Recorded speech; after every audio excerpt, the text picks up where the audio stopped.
Podcast. Si tú o alguien de tu familia está pensando en tener un bebé, tienes que quedarte en este episodio de Health Café porque te vamos a contar todo lo que necesitas saber de genética prenatal.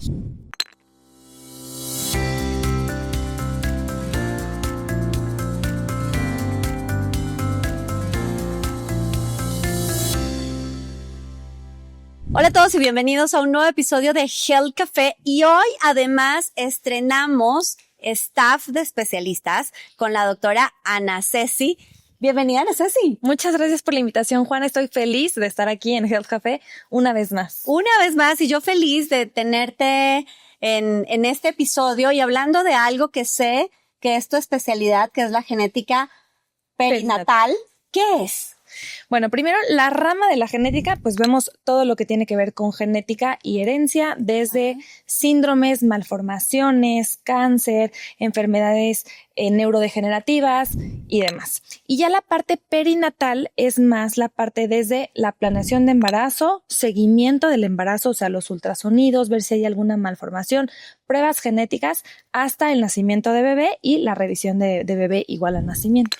Antes de entrar en materia de lo que vamos a hablar hoy, te quisiera preguntar si todo en genética tiene que ver con herencia, con factores hereditarios, o hay otros elementos que hagan que nuestros genes se comporten de una u otra manera. Es una súper buena pregunta porque precisamente la genética es una cosa y la herencia es otra. Okay. Entonces, de hecho, la mayoría de síndromes, aunque pueden ser de un origen genético, no necesariamente son heredados. O sea, yo, Ana Ceci, puedo no tener una condición, pero a nivel de mis óvulos o en hombres en sus espermatozoides surge una nueva mutación que es la que me da un bebito con alguna condición, o incluso podemos ser portadores de muchas enfermedades que probablemente ahorita platicaremos, y cuando se junta mamá y papá con esta condición de portador, pero si los dos pasan la mutación, tengo un hijo con la condición. Pero sí, en su mayoría, problemas genéticos son nuevos. O sea, no son realmente heredados. La mayoría, más o menos un 70%. Y otro 30% sí pueden ser heredados. Pero esto es bien importante porque muchas parejas cuando se quieren embarazar dicen, no, yo no tengo que ir al genetista porque en mi familia no hay nada. ¿No? Todo mundo es súper sano. Pues esa es la mayoría de niños que ya llegan con una condición genética, así es la familia. No habían antecedentes, es el primer caso en la familia y todos tenemos riesgo de un 2 a 3% de tener un bebito con algo. Desde síndrome de Down hasta un dedito de más o cosas incluso más graves. A ver, pensemos en las parejas que están pensando en concebir. ¿Qué estudios puede hacerse una pareja antes de concebir el bebé y para qué sirven esos estudios? Ok. El rango de estudios va de lo más básico, como una química sanguínea, una glucosa en sangre, hasta algo mucho más complejo y específico como un panel de portadores para ver justamente enfermedades genéticas que podamos pasar mamá y papá. Aquí yo creo que lo importante es que cada pareja tenga la información y ya de acuerdo a sus expectativas, a costos también, ya decidan, ok, me voy a ir por lo básico mínimo, o a mí, hay parejas que llegan y dicen, a mí hazme todo. O sea, no me importa en cuánto me salga, hazme todo y también se puede hacer. Entonces, sí, de lo más básico, toda pareja lo debe hacer, o sea, es tu química sanguínea, porque, por ejemplo, mujeres con diabetes tienen 4 veces mayor riesgo de malformaciones de corazón o en bebé, 10 veces de malformaciones de columna. Entonces, es algo súper sencillo. Si yo diagnostico diabetes en la posible gestante, lo trato antes de que se embarace, pues ya estoy disminuyendo riesgos muy importantemente. Y perfil tiroideo, porque igual, si la tiroides está funcionando de más, puede ser que el cráneo cierre antes de tiempo con algo que se llama craneosinostosis. Si funciona de menos, al revés. Y entonces también bebé puede tener hipotiroidismo o que la fontanera quede más amplia y pueden tener incluso discapacidad intelectual. Entonces, esas cosas son como súper básico. En estudios generales lo encontramos. Y qué mejor que hacerlo antes de embarazarte. Claro. Es algo súper tratable y ya está. Claro, entonces a ver, todavía no estamos hablando de nada sofisticado. Lo que estamos diciendo, a ver, mujeres que están planeando embarazarse, hay que ponerse en manos de los especialistas y de entrada una química sanguínea y un perfil tiroideo, que además deberíamos hacérnoslo siempre, al menos una vez al año. Exacto. Pero bueno, ¿y qué más? ¿Qué más tienen que hacer? Ahorita vamos con los hombres. ¿Y qué más tienen que hacer las mujeres?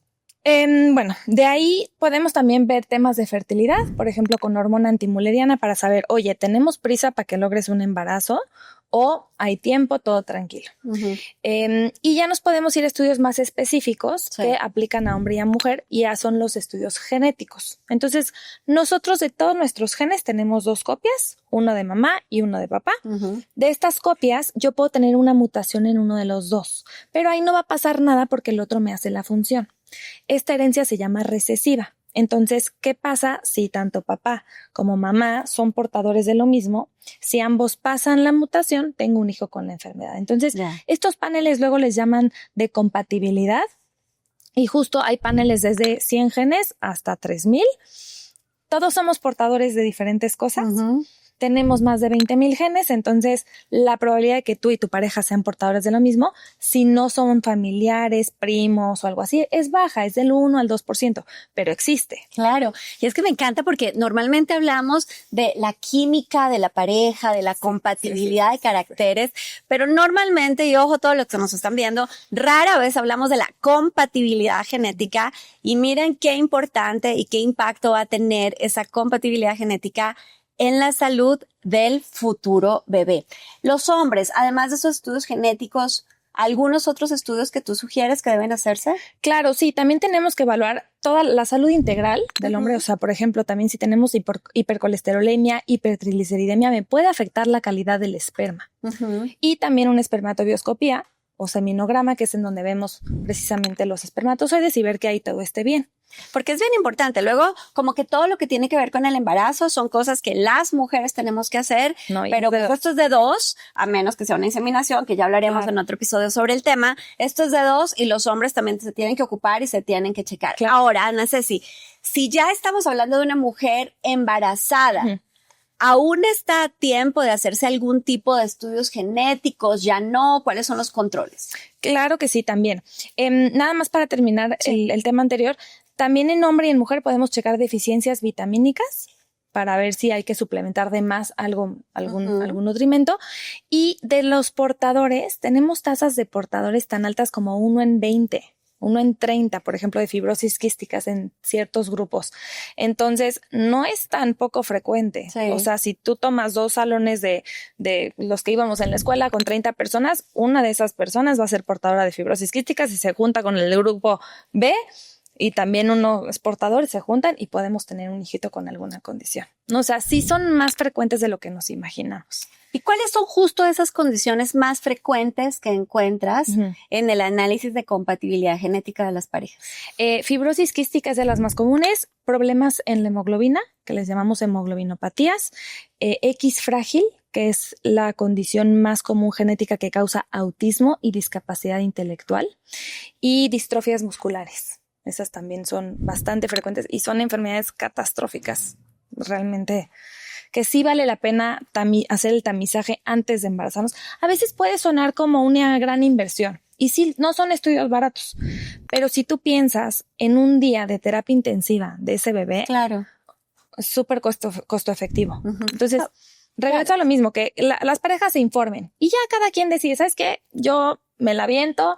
Por ejemplo, yo que veo pacientes de esto todos los días, claro que le voy a hacer todo a mi pareja y yo también, porque pues ya estoy súper sesgada. Pero hay parejas que dicen, no, yo me la aviento, hago lo que puedo, diabetes, hipotiroidismo, me suplemento y estoy tranquila. También es válido. Claro, a ver, yo creo que cada cual en la medida de sus posibilidades, pero lo que sí es cierto es que tener un bebé es un asunto mayor que requiere planeación y por supuesto desde el punto de vista médico clínico es muy relevante, así que estos chequeos son tremendamente valiosos. Ahora, Ana Ceci, tú en el consultorio, cuando encuentras en ese análisis de compatibilidad genética un riesgo hacia una de estas enfermedades, ¿eso cómo se maneja? Porque me parece complicadísimo de platicar, cuáles son las decisiones más comunes que toman las parejas. Cuéntame un poquito de eso.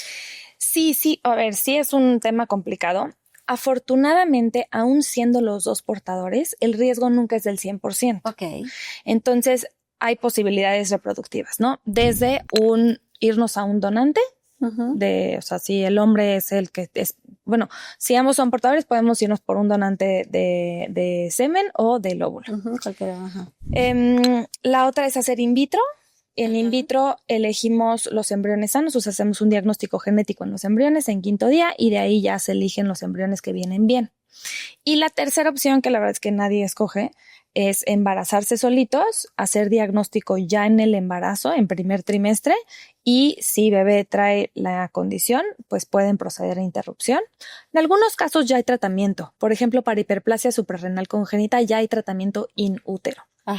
Esta es una condición que me lleva a que las niñas empiecen a formar genitales ambiguos o más hacia lo masculino, a pesar de que genéticamente son niñas. Tienen 2 cromosomas X, las mujeres tienen 2 X, los hombres X y Y.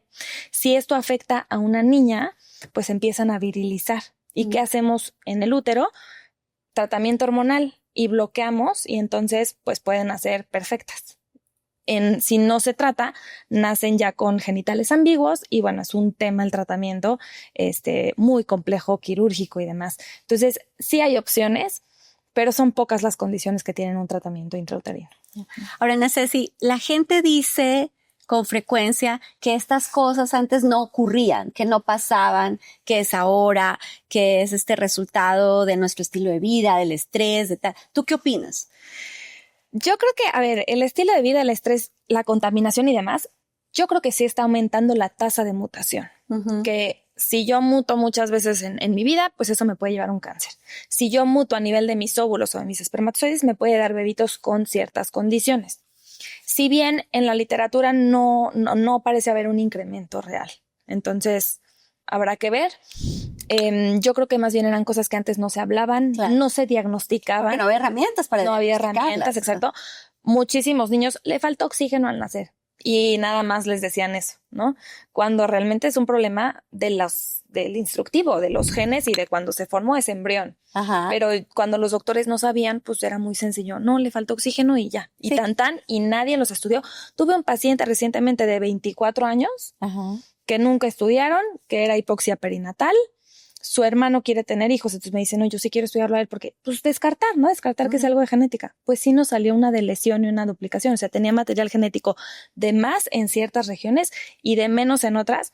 Es algo 100% genético que que 24 años de su vida los papás diciendo fue la hipoxia y ahora tenemos un diagnóstico con nombre y apellido. Es que hay que recordar que la primera secuenciación del genoma humano se publicó apenas en el año 2000 y por ahí del 2007, 2009 empezaron a aparecer las primeras aplicaciones clínicas del diagnóstico genético. Tú eras una cría. Sí.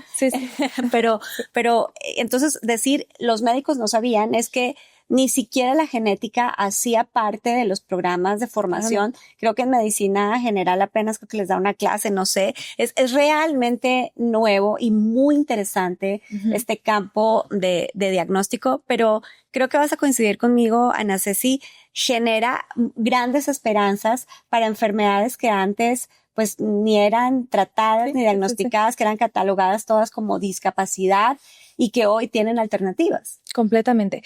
Y también el poder tener la información del pronóstico, de qué esperar y dejar de tener sorpresas. O sea, yo ya sé que, por ejemplo, con algo tan básico como síndrome de Down, sé que tienen riesgo de hipotiroidismo, de leucemias. Entonces yo cada 6 meses estoy checando la biometría hemática para ver que los linfocitos estén bien, que no vaya a haber una leucemia. Y si la detecto, pues la voy a detectar a tiempo. Entonces sí, tener un diagnóstico me ayuda mucho con las herramientas para el seguimiento y para prevenir complicaciones en estos pacientes. Claro. Ahora, Naceci, ¿qué tan probable es que una pareja que ya tuvo un bebé con alguna de estas enfermedades genéticas pueda tener un segundo hijo que también herede esas mutaciones? Hay que ver qué es lo que tuvo el primer bebé, ¿no? Porque tenemos diferentes modelos de herencia. Entonces, si es justamente el recesivo que platicábamos, que tanto mamá como papá son portadores, sí tienen un riesgo del 25% de que se repita. Si papá o mamá tienen la condición, generalmente, bueno, si es dominante, va a ser un riesgo del 50%. Y si descartamos cualquier causa genética y queda en multifactorial, el riesgo ya es bajo. Es el doble que población general, que era 2 a 3%, pero entonces les queda en un 4 a 6%, que es mucho más bajo que si estamos pensando en un 50%. Pero sí hay que individualizar, número uno, cuál es el diagnóstico y el diagnóstico preciso, molecular, con nombre y apellido de este primer hijo, para entonces ahora sí poder pues, ver si, uno, si se puede repetir, dos, si papás lo heredan o si fue algo nuevo, y tres, cómo lo vamos a diagnosticar. Ahora, esto suena muy sofisticado para la mayoría de las personas. ¿Estos estudios se hacen en qué tipo de muestras? ¿Duele? ¿Hay que entrar a un quirófano? ¿Cómo es? Sí, no, a ver, todos mis pacientes también se impresionan de lo sencillo que es estudiar el ADN, porque puede ser saliva, puede ser mucosa oral, puede ser sangre, puede ser pelo, puede ser piel también. El ADN está en todo nuestro cuerpo y es extremadamente estable. Entonces, no necesita refrigeración, no necesita ayuno estas pruebas y los pacientes se impresionan de eso. Pero justo por eso también, como el ADN es tan estable, es que podemos ahorita secuenciar fósiles y pues casi que cualquier cosa con ADN se puede secuenciar. El ADN sí es extremadamente estable. Entonces, es sencillo. Ahora, hablando de esto, de la ciencia, de la tecnología, del desarrollo, ¿es posible pensar en bebés del futuro que han sido preprogramados? Es decir, que como en la tele o en las películas o en los supersónicos podemos decidir el color de los ojos, el color de la piel, el género. ¿Eso hoy es posible? ¿Será posible? Cuéntame más. Sí, ya viene. Todavía no es que yo pueda pedirlo así, ¿no? De que quiero... El catálogo como el menú del restaurante. No lo puedo pedir. Pero si yo tengo embriones, sí podemos tomar una muestra y así como hacíamos el diagnóstico genético, nos dan una conclusión de posibilidades, ¿no? Probabilidad de color de ojos café, 80%, probabilidad de ojos verdes, 20%, probabilidad de tallas, 1,68. Ya vienen todas las características que son multifactoriales porque dependen de muchos genes y del ambiente, pero sí esto ya se hace, o sea, en Estados Unidos ya se vende. Entonces no lo podemos pedir como dame un bebé con esto y esto, pero si yo tengo un pool de embriones, sí me van a dar mis 5 embriones y me van a decir, este va a ser niña de ojos azules, o posibilidad 98%, este va a ser niño de tal talla y muchas características poligénicas. Esto a mí se me hace muy peligroso porque son tecnologías que no están al público. O sea, si fuera una tecnología que sí esté en sistema público, pues está bien, porque no estamos hablando de una brecha económica. O sea, aquí, ¿qué va a pasar? Que la gente que lo puede pagar va a elegir embriones con mayor IQ, con más fortaleza muscular, altura, etcétera. Y aquellos que no lo puedan pagar, pues, ¿qué va a pasar? Pero Anastasía, si no pasa eso ya en inseminación artificial. No, claro, ya pasa hoy. Y en diagnóstico prenatal también. O sea, si tú no tienes acceso o no llegas a tiempo a una seguridad pública, no te diagnostican y nace el bebé con 1000 condiciones que a lo mejor en la medicina privada son papás que deciden interrumpir y se deshacen de, no me gusta decirlo, pero sí, de alguna forma de un problema, ¿no? De una situación que te va a hacer gastar más, a lo mejor dejar de trabajar para tener tiempo para estar con este niño, con niña, con alguna condición. Entonces, sí es algo muy complejo que creo que tenemos que abogar muchísimo porque en sector público también se incluyan todas las pruebas genéticas porque pues, es parte de la salud. Así es. Debe ser muy complicado desde el punto de vista ético atender estas tomas de decisión de las parejas después de saber que efectivamente hay una carga genética relacionada con una enfermedad. ¿Cómo se hace esa asesoría? Sí es bastante complicado. Mira,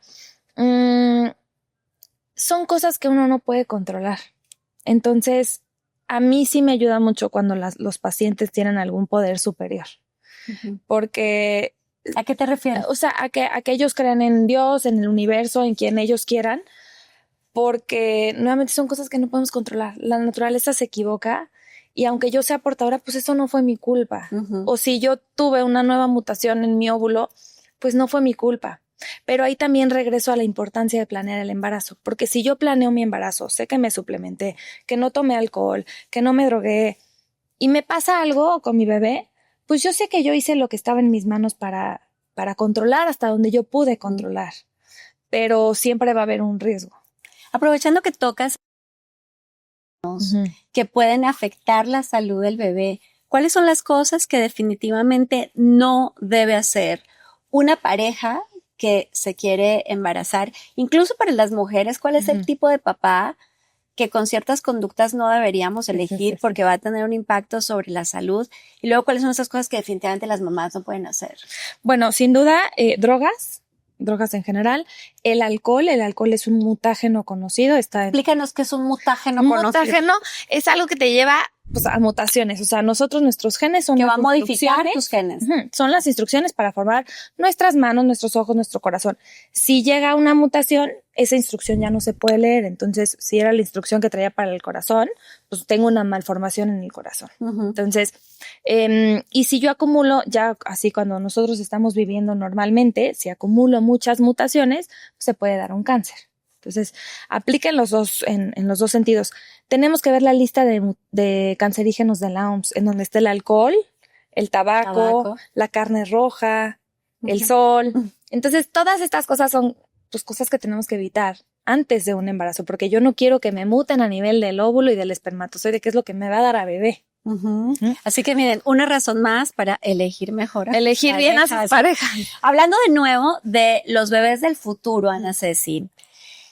Hoy hablamos de terapias génicas, que es una cosa que parece de ciencia ficción, que ya existen algunas terapias génicas, y esto es, para nuestra audiencia, poder modificar los genes que están dañados y cambiarlos por unos buenos para corregir una enfermedad. Explícanos, ayúdame a explicar un poco más y en dónde va la ciencia en este tema de terapias génicas.